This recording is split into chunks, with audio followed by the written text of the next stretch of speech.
Coucou à tous, c'est la Taloche, je suis Tao, Je suis Mégane. et aujourd'hui on va vous parler de quelques shows qu'on a regardés cette semaine. Cette vidéo sort un petit peu tard comme la semaine dernière, on ne change pas une équipe qui arrive en retard. Et on va vous parler de NWA Power, Impact un tout petit peu, et bien sûr le fameux duo AEW Dynamite et WWE NXT. Voilà, Bonjour. bonjour. Je Pour m'appelle ceux... Mégane. Très bien.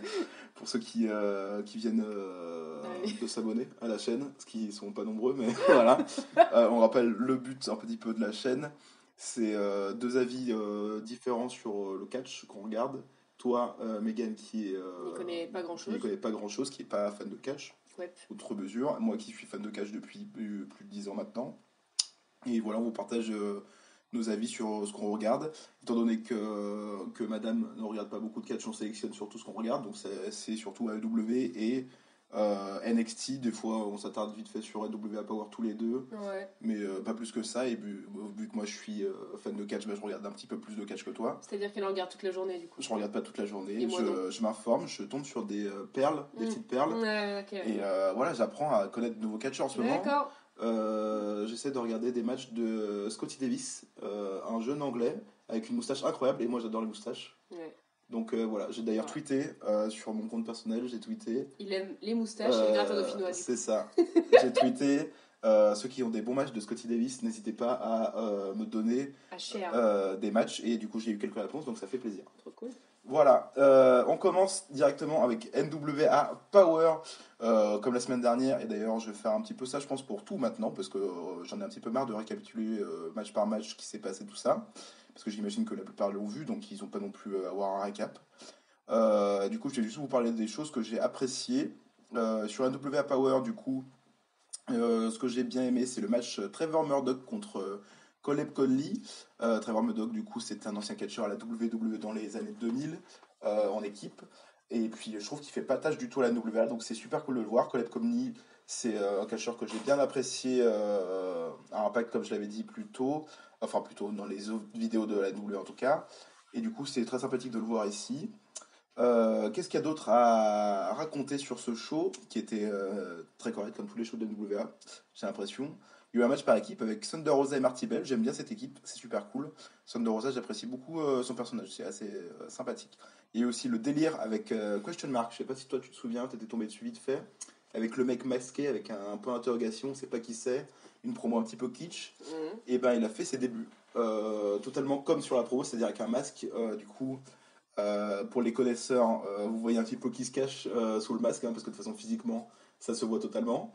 Mais du coup, c'est assez sympathique de voir ça. Et puis d'ailleurs, ils ont même tous les fans ont chanté Question Mark après, pendant toute la promo, même avec les mecs un petit peu plus serious business qu'il y avait ensuite. Voilà, le main event était très sympathique. C'était un match par équipe pour les titres de la NWA. Les wildcards, du coup, Thomas Latimer et Royce Isaac ont conservé leur titre contre Homicide et Eddie Kingston. Ensuite, il y a eu une sorte de grosse embrouille générale avec tous les gros protagonistes, on va dire, du show de la WA, qui sont tous un petit peu confrontés, en tout cas oralement, et ça s'est terminé un petit peu dans ce CAHU général. Voilà, c'est un show que je vous conseille d'aller voir, de toute façon, je pense que vous l'avez déjà vu. Je vais m'arrêter très rapidement sur Impact, que j'avoue, je n'ai pas regardé plus que ça. J'ai regardé le résultat et puis quelque chose qui m'intéressait, mais sans plus. Du coup, on a un nouveau challenger pour le titre de la X Division, c'est Trey Miguel, qui fait partie du coup du trio The Rascals, qui sont des fumeurs de ouinge. Voilà, on apprécie toujours les bons personnages comme ça. Du coup, Trey qui devient nouveau challenger pour le titre de X Division devant les yeux de sa maman. Ça lui a fait plaisir, bravo à elle, d'avoir enfanté un bon bébé. On a ensuite Daga, que j'aime toujours particulièrement. Moi, il me fait penser un petit peu à Angel Garza qu'on a à NXT. C'est un petit peu le même style de catcher, parce qu'ils ont des origines mexicaines, donc je confonds tous les Mexicains. Voilà, je suis très raciste, moi, surtout contre les Mexicains. Mexicains. Voilà. Daga qui a eu un match avec Jack Christ, donc du coup l'ancien champion X Division, qui l'a remporté. C'était très sympathique. La rivalité entre Ovi et Tessa Blanchard qui continue. J'ai du coup de plus en plus hâte de voir l'affrontement entre Sami Callihan et Tessa Blanchard pour le titre Impact. Et il n'y a pas grand chose à dire de plus, mais c'était surtout pour ça que je voulais parler d'Impact. Pour le dernier point que je vais aborder, c'est pour le match par équipe qui était le main event entre The North, les champions par équipe, donc du coup Ethan Page et Josh Alexander, qui affrontaient Naomichi, Marufuji, putain j'ai toujours du mal avec son nom, c'est assez impressionnant, et qui faisait équipe avec Eddie Edwards. C'était un match super cool. Comme je l'ai dit déjà la semaine dernière dans la grosse taloche que je vous invite à aller visionner, à aller écouter, ouais. Plutôt. The North, c'est une équipe que j'apprécie beaucoup. Et sur un ring, c'est toujours très très chouette à aller voir dans leur combo par équipe. Leur duo fonctionne super bien. Du coup, c'était un très très bon match qui était remporté par The North, du coup, qui sont toujours champions par équipe d'Impact.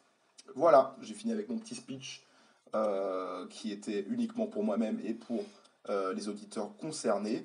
Donc j'imagine que ça va se limiter à peu près 3 ou 4 personnes. Coucou à vous. Pourquoi t'es si pessimiste? Je suis toujours pessimiste parce que comme ça, si j'ai une bonne nouvelle, ça me fait plaisir. Ouais, mais on peut être neutre aussi. Ouais, je vais être neutre à partir de maintenant. Voilà. Du coup, on va commencer par AW. C'est par ça qu'on a commencé cette semaine. Tout à fait. Du coup, on a un petit peu un récap de ce qui s'est passé à Full Gear, le pay-per-view qui s'est passé samedi dernier. Du coup, c'est pas samedi là, mais l'autre pour vous. Parce que du coup, on est toujours en retard. Ouais. Donc, du coup, ouais, c'était un bon récap de tout ce qui s'est passé pendant le pay-per-view. On a ensuite une vidéo de Kenny Omega qui se fait ausculter par un médecin. On voit ses égratignures partout sur son corps qui sont très dégueulasses. Du coup, le médecin lui dit voilà, c'est des cicatrices totalement. C'est pas des égratignures. Et du coup, le médecin lui dit t'es pas ok pour catcher ce soir. Donc voilà. Du coup, Kenny Omega il fait je suis déçu. Et il s'en va devant les yeux déçus également de Michel Nakazawa. Nous on va l'appeler Michel parce que je trouve ça plus marrant que Michael. Ah ok, oui bien sûr. Et Rio, la championne de la AW, qui ne sera pas présente ce soir d'ailleurs. Du coup, voilà, contrairement à Michel Nakazawa qui va commencer ce show contre Jon Moxley. Un match très rapide. Jon Moxley le tape de partout, lui fait sa finish. 1, 2, 3, c'est fini. Voilà. Allez, à plus. On n'a rien à dire sur ce match plus particulièrement, parce que c'était totalement un squash, comme on appelle. Voilà, c'est surtout ce qui va se passer après qui va être intéressant. C'est Jon Moxley qui prend le micro. Il se vend un petit peu, il dit que voilà, Kenny Omega il a voulu jouer avec le feu, il s'est brûlé, mais que maintenant il va affronter d'autres mecs, même s'il respecte maintenant Kenny Omega pour avoir tenté de l'affronter dans ce genre de match, mais maintenant on va voir s'il y a d'autres mecs dans les vestiaires qui ont aussi les coucougnettes, on pourrait le dire, de l'affronter. Ça va faire écho à ce qui va se passer un petit peu plus tard dans le show. J'ai bien apprécié cette promo de Jon Moxley. Je sais pas si ça veut dire que la rivalité avec Kenny va continuer par la suite ou s'il va peut-être mettre en avant d'autres superstars. Je pense que moi il n'y aura plus de rivalité spécialement. Je pense que c'est terminé. Ouais. Je pense aussi. Ce serait bien en plus que ça se termine comme ça. Parce que généralement ça tire un peu quoi. C'est vrai. Donc du coup voilà, Jon Moxley qui part pour de nouvelles aventures. J'espère que ça va bien le faire avec les prochains catcheurs parce que Kenny Omega c'était quand même le top du top. Voilà, parce que Jon Moxley c'est pas non plus un grand technicien sur un ring, donc du coup Kenny Omega compensait un petit peu cette partie-là. J'espère que ce qui va se passer ensuite pour Jon Moxley ça va être très sympathique et j'espère que Kenny Omega va aussi bien se relever. Ça pourquoi pas partir sur une histoire avec cette défaite qu'il doit digérer. Voilà. On a ensuite un match par équipe entre Dark Order et Jurassic Express. À ce moment-là, j'étais un peu content parce qu'on a une bonne entrée de Dark Order qui sont un petit peu plus travaillés avec les lumières, tout ça. C'était un peu plus joli. Et je me suis dit qu'ils allaient encore perdre parce qu'ils perdent tout le temps Dark Order depuis qu'ils sont là. Mais non, ils ont gagné, heureusement d'ailleurs, parce que c'était contre Mark Austin et Jungle Boy qui représenteraient Jurassic Express. Moi j'adore. T'adores toutes les équipes ou juste Jurassic Express? Non, j'adore Jurassic Express. Mais j'aime bien l'arrivée de Dark Order, j'aime bien le fait que ce soit un peu sombre, tout ça. J'aime bien la vague humaine là, avec les petits monstres. Ouais. Je trouve ça chouettos. Ok. Du coup, c'est une victoire de Dark Order, assez logiquement, j'ai envie de dire, vu la différence de, je vais pas dire de gabarit, mais un petit peu de persévérance entre les deux, quoi. Voilà, ensuite, c'est surtout ce match d'ailleurs qui a été dédié pour le retour de Luchasaurus, qui arrive ensuite, il défonce un petit peu tout le monde. J'ai envie de dire enfin, mais en même temps, il n'a pas été absent si longtemps que ça. Ouais, mais bon, on l'attendait aussi un peu, il manquait en fait. Donc, c'est ça. Moi, j'aurais préféré d'ailleurs Le voir directement dès le début du match, ça aurait été plus cool, je trouve. Ah ouais. Plutôt que là, il arrive un petit peu comme un cheveu sur la soupe. J'ai pas d'idée. Après, c'est vrai qu'à la fin, c'était un peu chiant quand Dark Order, ils essayent. C'est ça, ils essayent de Oui, ils essaient pusher, de convaincre Mark Austin, qui accepte ouais. d'ailleurs. Ouais. Ça, je sais pas si ça va donner suite au truc, mais il a accepté de mettre le masque. Et voilà, ils se sont fait tabasser jusqu'à. Ça durait d'ailleurs un petit peu trop longtemps d'ailleurs, ce passage-là. C'était beaucoup trop long. Jusqu'au retour de Luchasaurus qui a fait plaisir à toute la foule et il a défoncé tous les sbires du Dark Order. Et Trois après, d'un coup. Oui. voilà, les trois d'un coup avec le coup de pied retourné, ça c'était très beau. Et puis voilà, du coup, il fait partir les Dark Order et il célèbre avec ses potes, ils se font un câlin tous les trois. Petit poteau. C'était cool, c'était sympathique. On a ensuite un match entre Sean Spears, Darby Allin et Peter Avalon. Toi, c'était la première fois que tu voyais Peter Avalon, du coup, j'ai dû un petit peu t'expliquer son personnage de bibliothécaire là. Ah oui, voilà, parce que ridicule. j'avais déjà oublié qui c'était. Ouais, du coup, c'est une victoire de Darby Allin.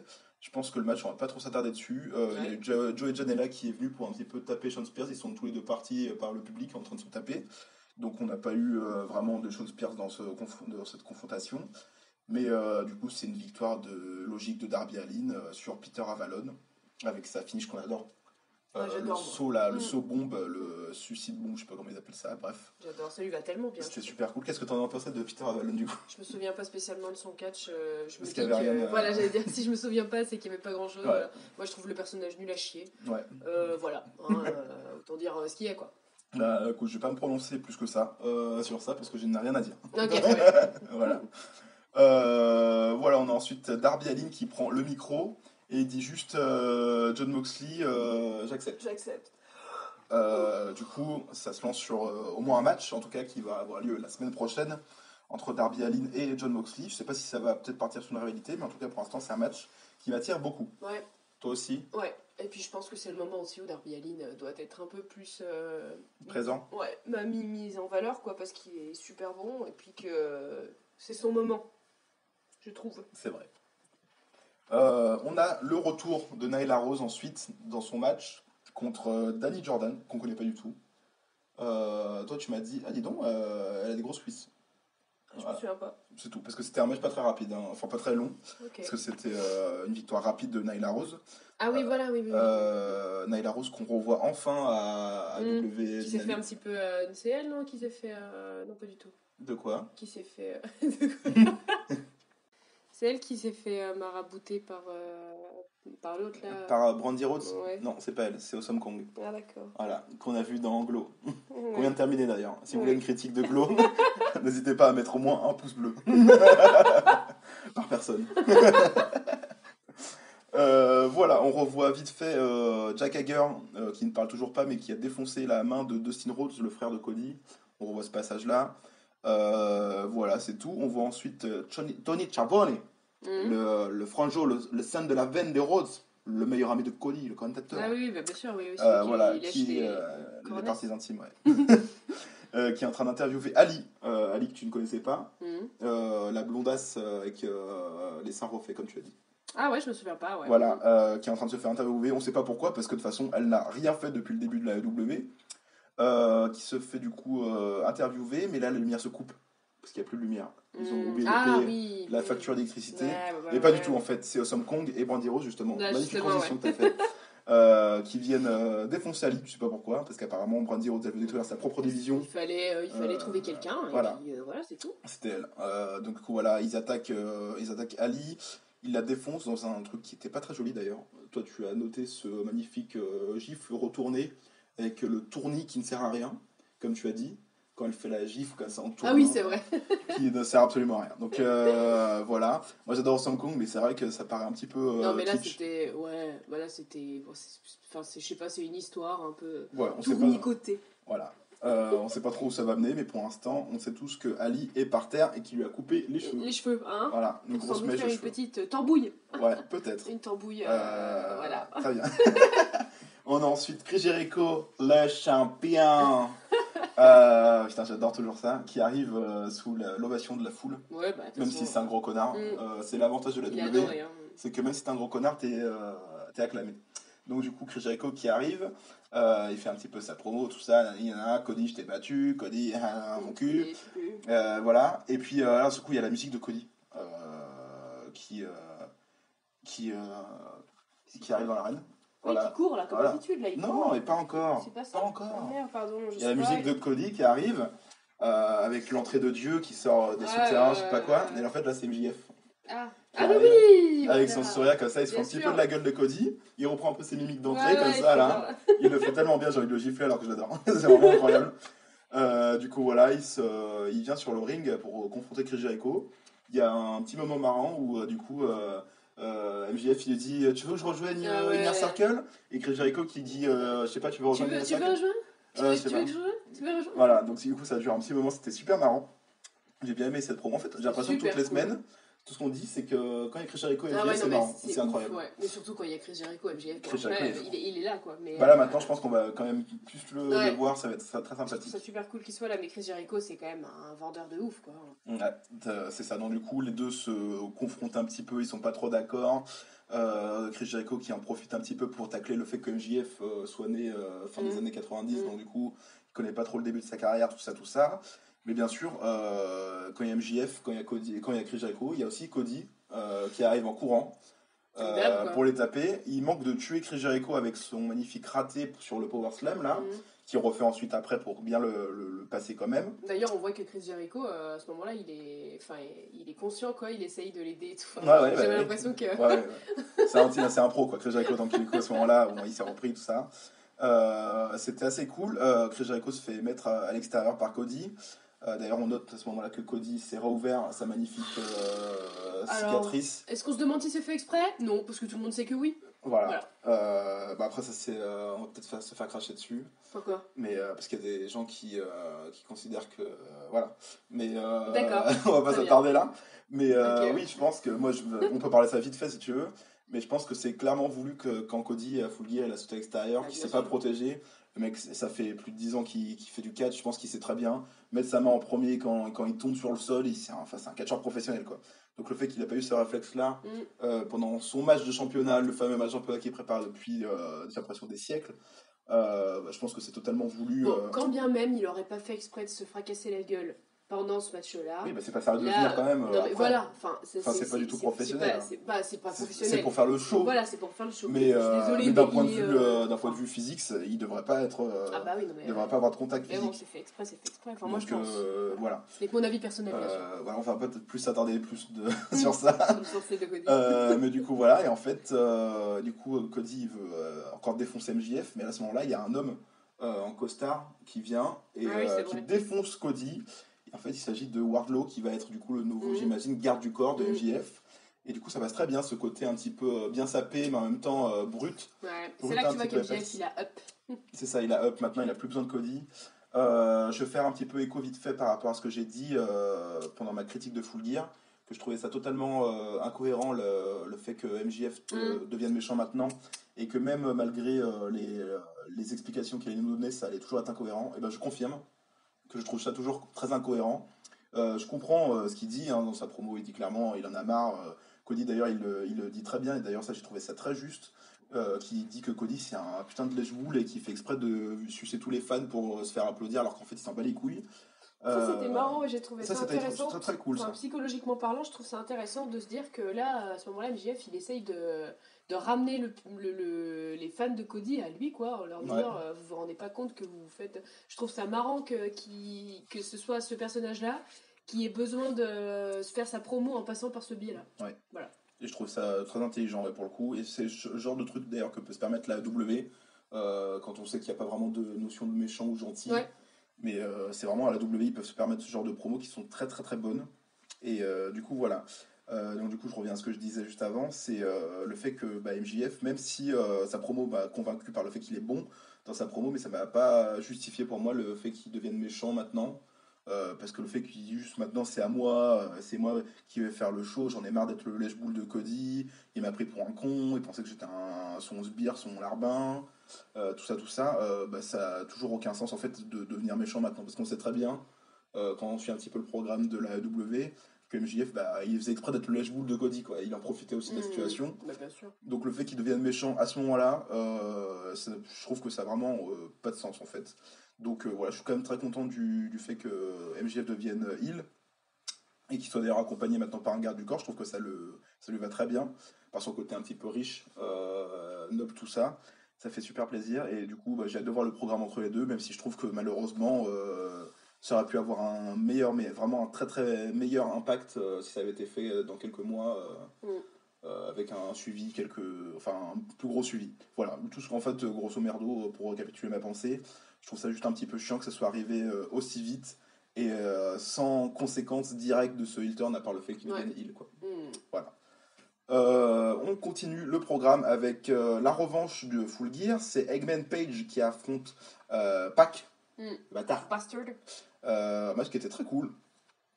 Je sais pas si toi tu l'as apprécié. Si. Mais moi j'ai trouvé très cool les deux, ils ont vraiment une bonne alchimie. Ça fait super plaisir. Ils sont super bons tous les deux, donc de toute façon. Oui. Il n'y a pas de botch cette semaine sur la finish de ce match avec Pac. C'est Pac qui porte son Black Arrow de la 3ème corde, son fameux tournicota de la 3ème corde, et qui porte ensuite sa prise de soumission, le Brutalizer, pour que Page tombe dans les vapes. Voilà. Quand on a regardé ce match, je me suis fait la réflexion, tu avais été d'accord avec moi d'ailleurs, sur le fait que malheureusement Adam Page ils vont pas assez sa tête qui pourtant est le fil conducteur de ce match là. Donc du coup à la fin quand il se prend les quelques kicks dans la tête et qu'il tombe par terre, ça sort un petit peu de nulle part et je pense que ça aurait pu être un petit peu mieux fait de sa part pour d'ailleurs que même la foule soit plus on va dire investie dans ce fait qu'il tombe au sol, parce que là vraiment j'ai l'impression qu'il s'est juste pris un mauvais coup et qu'il est tombé par terre, alors que c'était pas le but forcément de ce match, même si le match était très correct, je le rappelle quand même. C'est toujours important de récapituler ce qui est aussi de positif dans un show, même si là pour le coup c'est ça qui m'a un petit peu dérangé, malgré le fait que c'était quand même très bien, et à la fin j'ai trouvé ça super cool, le fait qu'il tombe dans les vapes et que Pac en profite pour le finir et gagner une victoire de plus. Ce petit coquin. Voilà, ce petit coquin. Ensuite une partie qu'on a beaucoup appréciée. Pour un seul truc qu'on a apprécié. Qui a duré une seconde. Parce qu'en fait, on a trouvé ça un petit peu long en soi. C'était nul même. C'était nul, t'as trouvé ça nul? Moi, je trouve ça relou. Voilà. Mais bon, j'ai du mal aussi avec. Voilà, cet humour là. Ouais, cette bagarre générale, ça, ouais. Je comprends pas quand on dépasse, c'est vrai qu'on n'est pas. C'est l'humour catchesque, voilà. C'est comme quand tu regardes du théâtre, tu vois. Tu fermes tes yeux et tu te dis, ok, j'accepte ce qui va se passer. Ouais, et j'ai du mal, et pourtant, putain, je regarde quand même, j'essaye de m'ouvrir. C'est ça, tu vois, par exemple, quand on regarde NXT, t'as moins de mal. Peut-être. Alors que W, t'as plus de mal, parce que peut-être qu'il y a cette frontière qui est pas assez faite entre le réel et le show catchesque.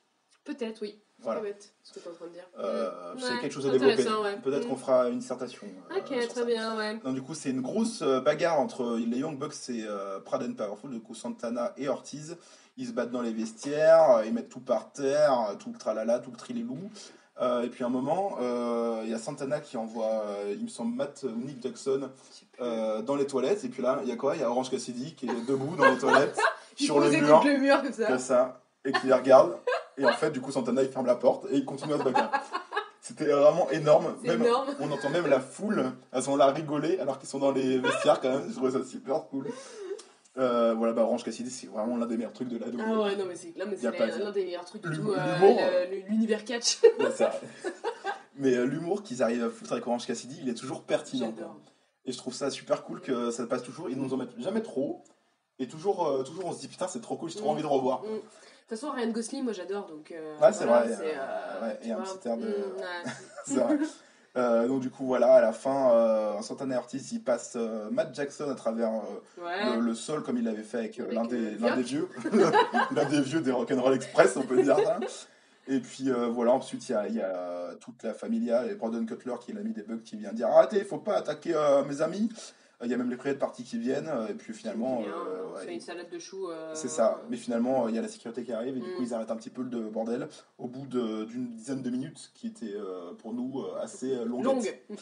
Voilà, on annonce directement que la semaine prochaine, il y aura Santana et Ortiz qui vont affronter les privés de partie. Trop cool. C'est quand même incroyable que le graphiste avait déjà prévu ça au cas où. C'est dingue. Voilà. Ils sont vraiment pros quand même à C'est AEW, vrai. quoi. Ils sont très pros et très réactifs. Ouais, c'est vrai. C'est ça le plaisir. On a ensuite le main event, du coup le dernier match du show, qui était un match pour les titres par équipe. Le délire autour de ce match, c'était que Chris Jericho, il veut tous les titres. Ouais. Tout l'or de la W. Parce que c'est le champion. C'est le champion, il veut devenir le méga champion.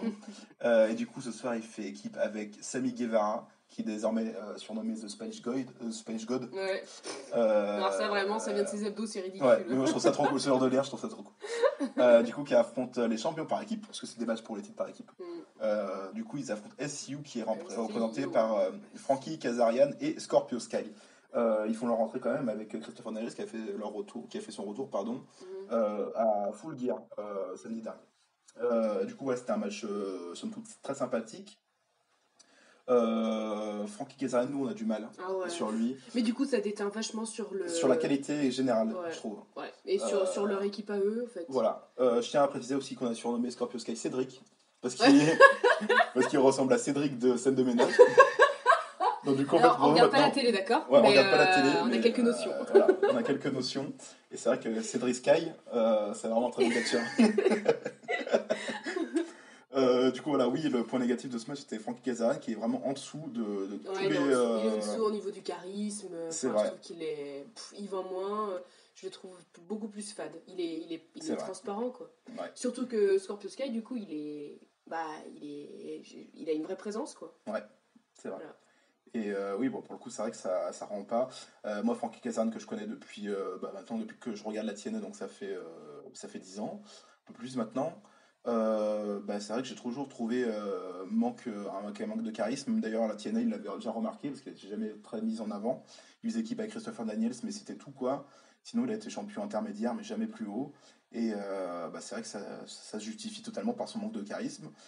Il a pour moi ce qui me... J'arrive toujours pas à comprendre en fait ce phénomène chez lui. C'est qu'il a des mauvais placements en termes de ring. C'est-à-dire qu'en fait, des fois, ça foire un petit peu les combos qu'il voulait faire avec les autres. Parce qu'il sait pas trop bien se placer. À des moments, j'ai l'impression qu'il maîtrise pas trop le bas de son corps. Voilà, donc, c'est dommage du coup pour un catcheur. Ouais, c'est vrai, c'est un petit peu dommage. Donc du coup, voilà, c'est un petit peu dommage pour ça. Toi, t'as un petit peu du mal aussi avec SCU en général. Ouais. Que tu trouves... J'aime pas spécialement le délire de... Ouais. Voilà, j'aime pas le design, j'aime pas la musique, j'aime pas... Moi, j'aime pas trop, ouais. Ça me passe un peu au-dessus, ouais. Ça peut se comprendre. Moi, ça manque de style, je trouve. Ça manque d'un truc. Ouais. Je comprends totalement. Du coup, voilà, c'est quand même une victoire de SCU. Avec à la surprise générale Scorpio Sky qui fait le tombé sur Chris Jericho. Première défaite de Chris Jericho la W. Il est foufou après, hein. Il est foufou, il prend une chaise, il tape par terre, il prend les barricades, il les jette. Du coup voilà, c'était un match assez sympa, il n'a pas duré très longtemps. Et du coup le show se termine avec Chris Jericho qui pète un câble et qui tape un petit peu de partout. Sur sa tête là et voilà.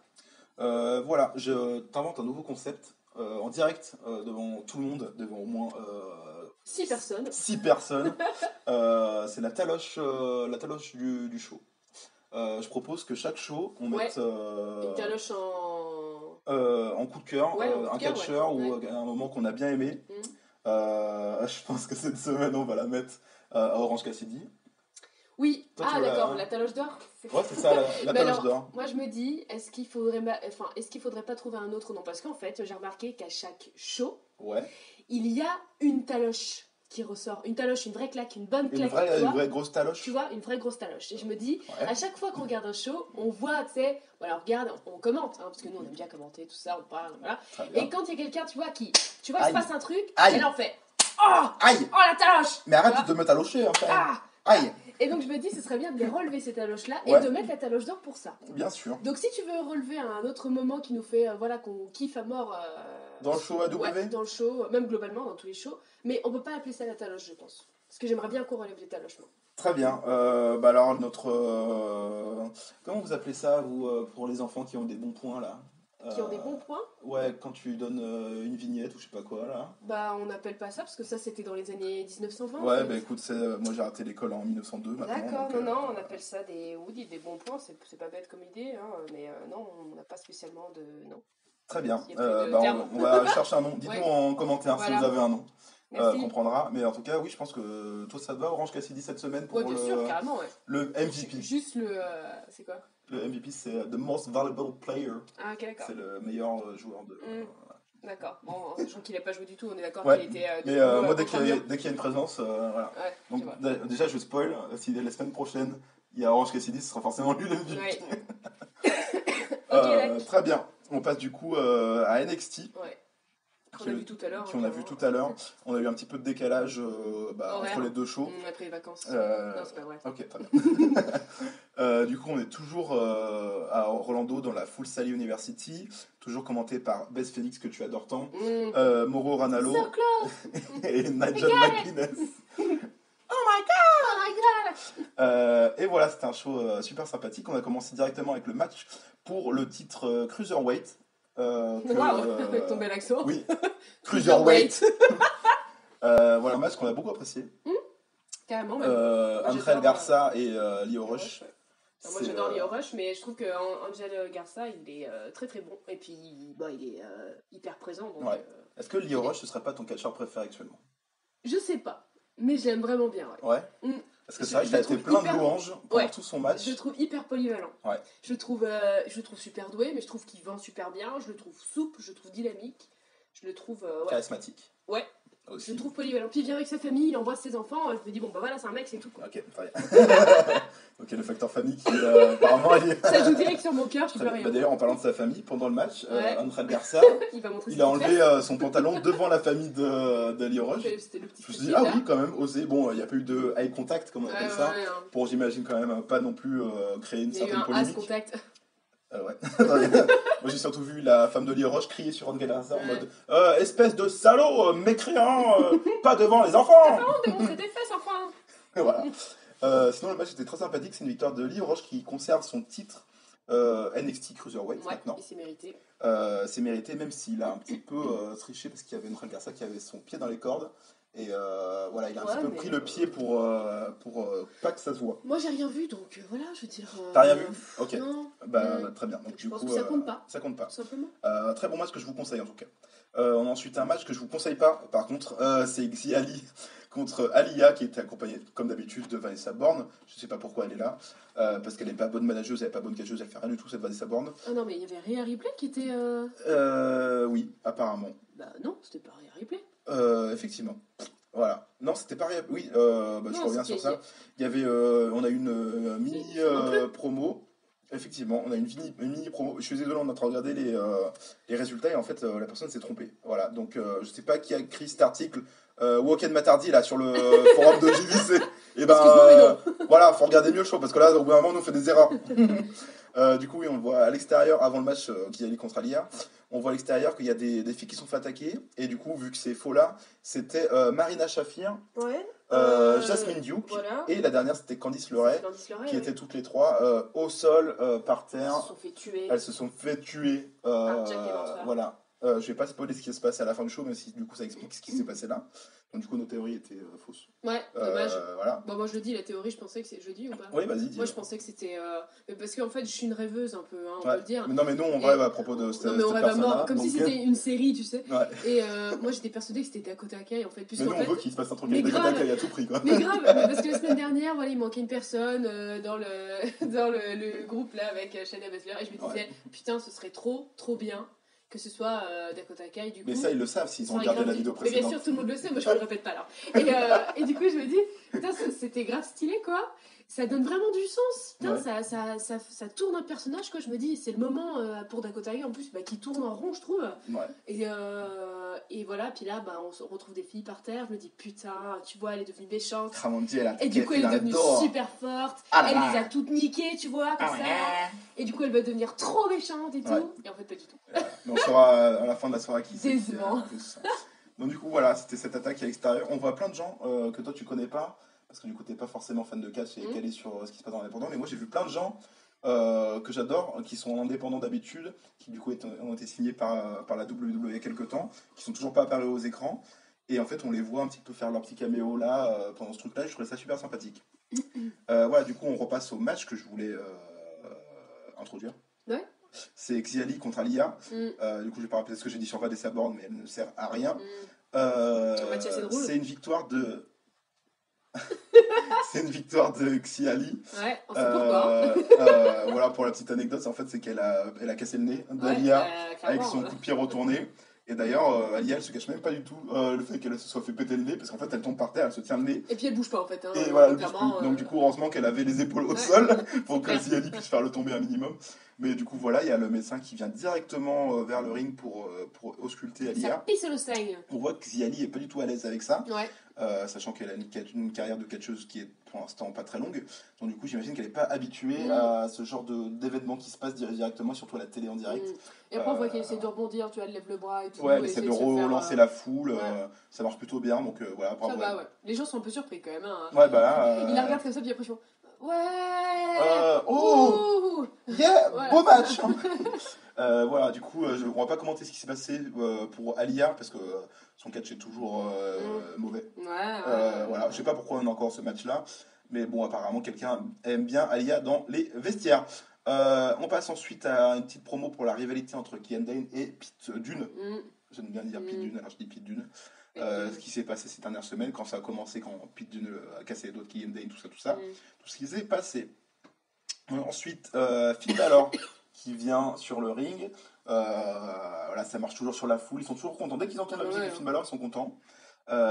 Du coup, voilà, il vient sur le ring, il fait une petite promo pour dire NXT, vous avez vu ce que c'est devenu de la merde, avec l'autre Jody Gargano qui est le top du top. Ça pue le caca. Voilà, et puis en fait, il y a Matt Riddle qui arrive. Parce qu'il parle de lui à un moment. Voilà, à un moment, il tacle un petit peu Matt Riddle. Et du coup, Matt Riddle vient directement en courant sur le ring, dans le dos de Finn Balor, comme un traître. Voilà. Pour un mec qui réagit, c'est tout. Voilà. Hein. Et du coup, ils viennent se taper tous les deux. Et ensuite, Finn Balor qui fuit, et Undisputed Era qui viennent confronter Matt Riddle qui est sur le ring. Et ils disent maintenant, c'est fini de déconner, on va te défoncer. Sauf que du coup, forcément, il y a Tommaso Ciampa et Keith Lee qui viennent pour sauver un petit peu Matt Riddle. Keith Lee qui ouvre sa gueule. Hein. Voilà, Keith Lee qui ouvre enfin sa gueule et il dit bon, maintenant, il y en a marre. Il y a mal à part. Yes, je suis pas sûr qu'il dise ça, mais il n'aurait plus. Pourtant, il est barré quand même. Ça aurait été pertinent. Voilà, peut-être nouvelle gimmick pour Keith Lee, la gimmick du Malabar. Keith Lee le Malabar. Du coup, voilà, il vient un petit peu provoquer pour dire à Adam Cole, je vais te défoncer, parce que voilà, bon, bravo à toi, t'as affronté Daniel Bryan, t'as gagné contre lui, t'as affronté Seth Rollins aussi, bon, finalement, ton groupe, il a intervenu, bref, voilà. Mais maintenant, ça te dit, tu affrontes moi ? Et là, Roderick Strong, le gros suceur du zboob, il arrive et dit mon pote, il a fait plein de matchs. Hein. Mon pote, il a fait plein de matchs. T'as vu? C'est le champion NXT. Si tu affrontes un mec, défonce-moi. Franchement, je te le dis. Hein. Et là, il jette, là, il drop the mic. Voilà. Bon, du coup, Keith Lee va affronter Roderick Strong. Roderick Strong, il se met dans la merde tout seul. Je sais pas pourquoi. Bon, s'il veut, quoi. Du coup, voilà, il y a l'arbitre qui arrive. Et le match commence directement après la pub qu'on n'a pas vu parce que voilà. Ils sont réactifs quand même. Ils sont réactifs. Bravo aux arbitres de NXT. Du coup, on a un match entre Keith Lee et Roderick Strong qui a lieu. Match qui était très sympathique. La différence de gabarit était super cool. Ouais. À un moment, j'ai bien aimé cette partie du match où Keith Lee était sur ses genoux par terre et Roderick Strong qui essaie de le foncer dedans. Et en fait, il ne bouge pas. Il ne bouge pas, comme un rock. Comme un rock, comme dirait. Ouais, tous unis. Voilà. Comme un rock. Ah, c'est bon. Putain, les gens ils vont pas voir cette référence, c'est incroyable. Du coup, oui, c'est un très très bon match qui a eu lieu. Keith Lee qui gagne suite à une sorte de cohue qu'il y a eu à l'extérieur. Après une intervention de Finn Balor qui est venu un petit peu taper sur tout le monde. Enfin bref, il y a eu la bagarre comme d'habitude à l'extérieur entre Tommaso Ciampa, Matt Riddle et Undisputed Era. Finn Balor qui est venu se mêler au chaos et défoncer un petit peu Matt Riddle. Moi, ce que j'ai beaucoup apprécié aussi dans ce match-là, c'est la fin où Keith Lee, en tout cas, esquive le coup de Roderick Strong, le coup de pied qu'il s'est pris quand il y a eu le match à 3, où à la fin, c'était Keith Lee qui avait l'avantage et Roderick Strong a débarqué de nulle part pour foutre son coup de pied et remporter la victoire. Là, Keith Lee, il a évité. Ouais. Donc j'ai trouvé ça très intelligent dans. Et c'était super bien fait pour le coup. Et c'était bien fait. Ouais, c'était pas. Du coup, voilà, c'était un très très bon match. Ensuite, après le match, il y a Undisputed Era qui était toujours là, qui viennent défoncer Keith Lee.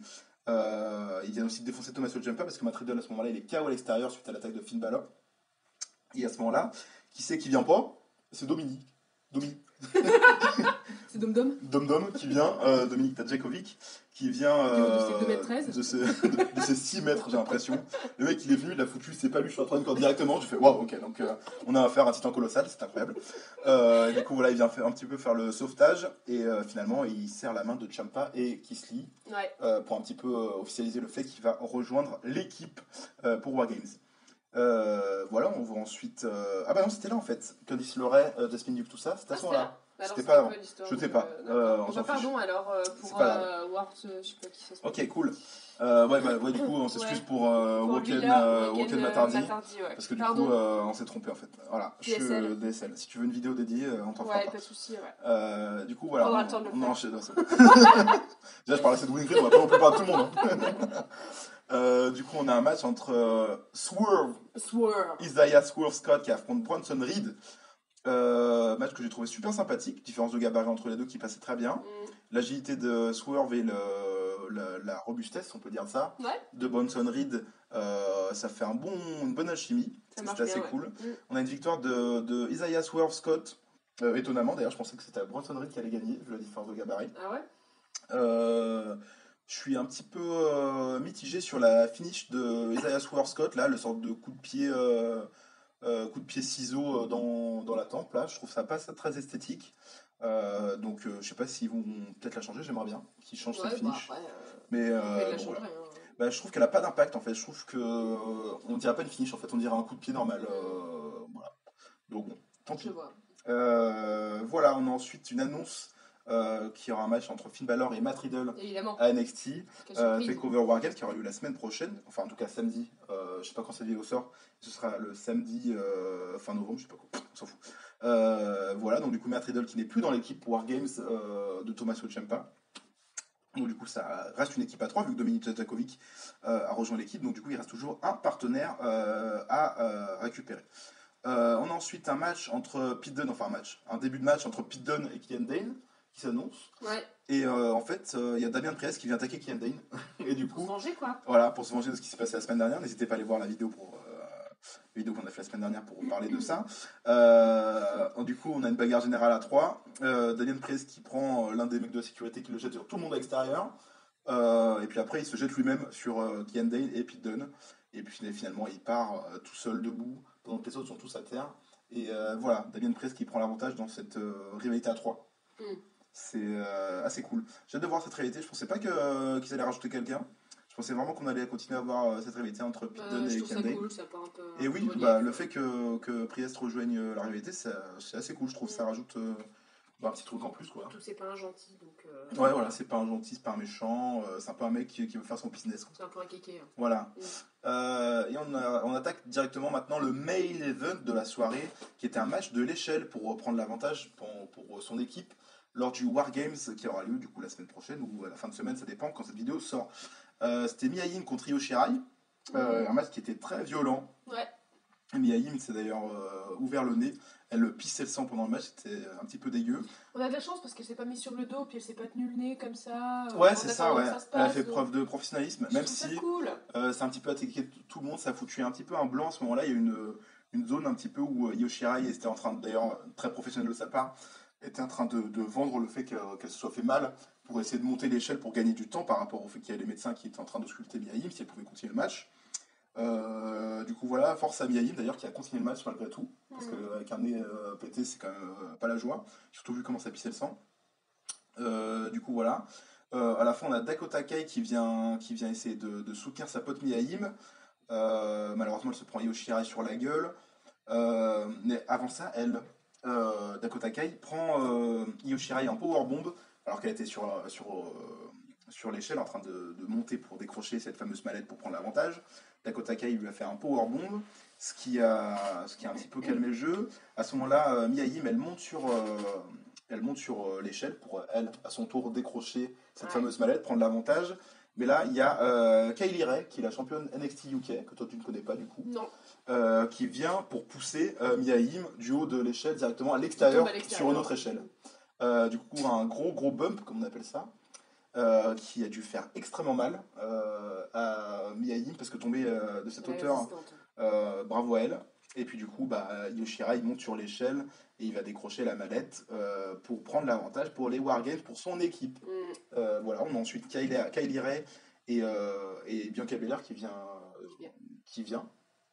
Parce que Bianca Belair n'était pas venue encore, alors que Kylie Ray était déjà là. Ah d'accord. Donc du coup, Bianca Belair qui vient rejoindre ses deux camarades pour un petit peu célébrer tout ça. Et puis bien sûr, à ce moment-là, il y a Shayna Baszler qui vient avec sa musique faire son entrée, qui vient taper dans les mains pour dire bravo les girls, bravo, vous êtes vraiment trop bonnes.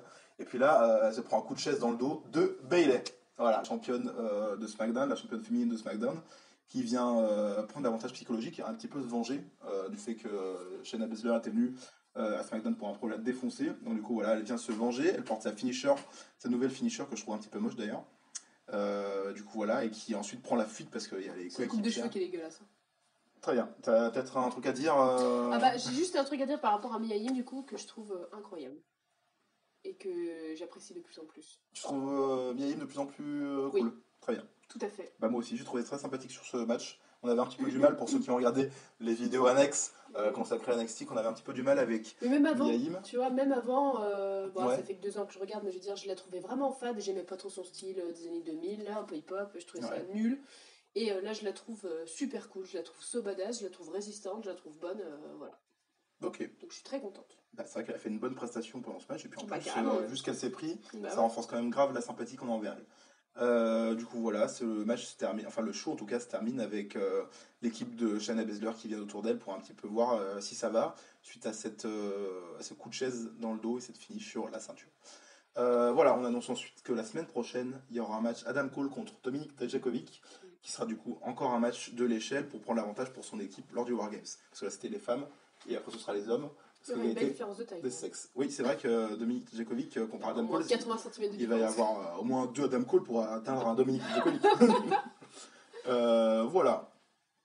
Sur ce show qu'on a trouvé très sympathique. J'ai un petit peu parlé pour nous deux, si tu me le permets. C'est sur ce manque pas de cohérence, mais en tout cas de fluidité qu'on a envers les deux shows. C'est qu'à NXT, tout paraît fluide en fait. Tout coule de source. Le show paraît très bien coupé en fait pour qu'on apprécie ça. Alors qu'à Dynamite, on a eu un petit peu du mal cette semaine. Surtout que le show était un petit peu vide parce que c'est un show d'après pay-per-view. Donc c'était un petit peu vide.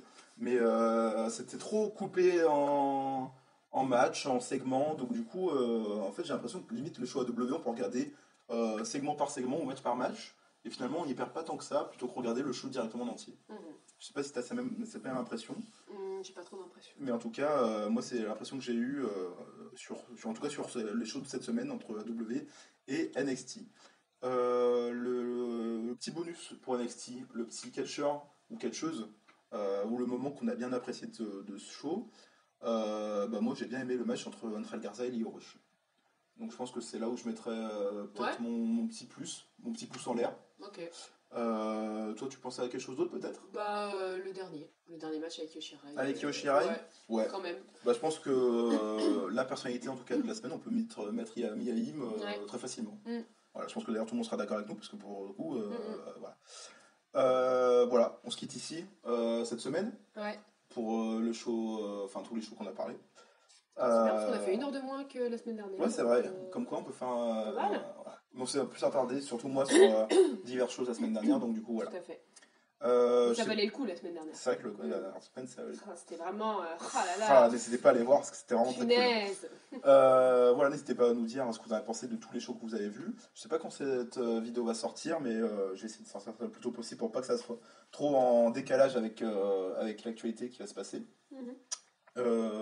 Du coup, voilà, je sais pas si la fin de semaine prochaine, quand on va faire cette vidéo AW et NXT, peut-être avec d'autres aussi, encore cette fois, de show. Peut-être que je parlerai d'NW Power aussi. Je sais pas si on va s'attarder sur War Games et Survivor Series, peut-être pour dire ce que nous, on attend pour ces shows, en tout cas moi. Ou alors si on attend, pourquoi pas, après les shows War Games et Survivor Series, pour en parler, pourquoi pas en vidéo. Voilà. Ok. Enfin bref, dites-nous en tout cas ce que vous en pensez en vidéo.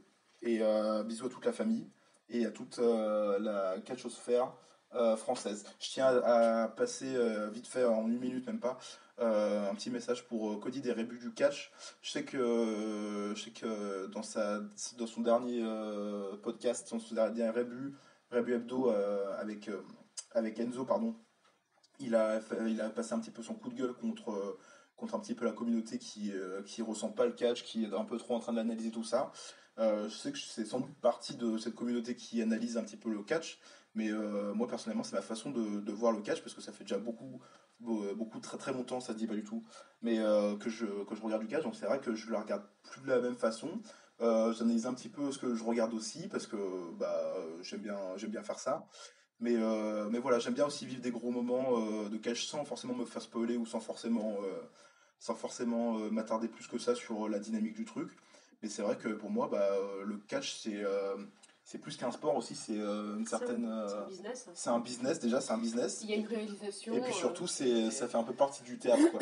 Ah oui, Comme c'est je pourrais clair. critiquer une pièce de théâtre par Tout rapport à au fait fait. qu'un acteur est en dessous d'un autre. Une série même. Je trouve C'est ça, que même une série. ouais, c'est... Donc du coup, c'est vrai que nous, on le regarde plus comme ce genre de choses.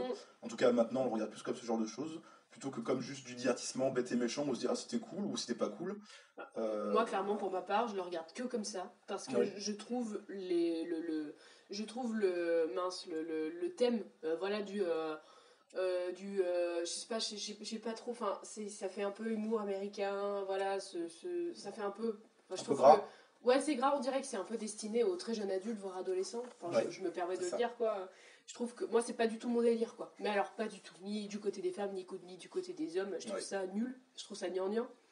Quand ils sont derrière dans les coulisses et puis qu'ils se bagarrent. Ouais. Bah, moi, Je trouve ça je me totalement vois à nul. l'école. Moi, je me vois Ouais. nul. Ouais, je trouve ça nul. Je me vois à l'école, là, comme ça. Voilà, je trouve ça nul. Donc, il faut qu'il y ait un intérêt aussi.